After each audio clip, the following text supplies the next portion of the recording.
municipal inspector inspects routine water, sewer, storm sewer main, capital improvement projects and developments throughout the city. The difference between a building inspector and a municipal inspector, municipal inspectors have everything on the outside of the house and the yard to the city right-of-way. So we would inspect a sewer service repair in the front yard that goes to the sewer main. Our role is important to ensure that the work being done, new construction or repairs, follows City of Arvada Engineering Code of specifications.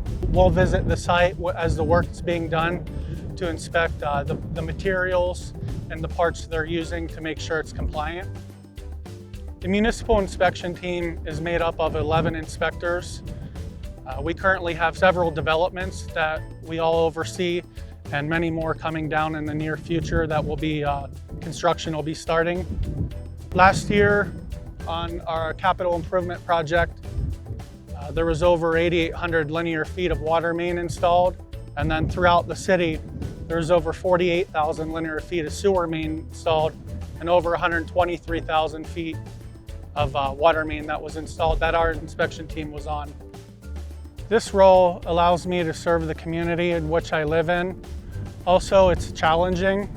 Each and every day is different, and working with the team together, we all work through and have one common goal in mind, in ensuring that all work is compliant with City of Arvada Engineering Code of Standards.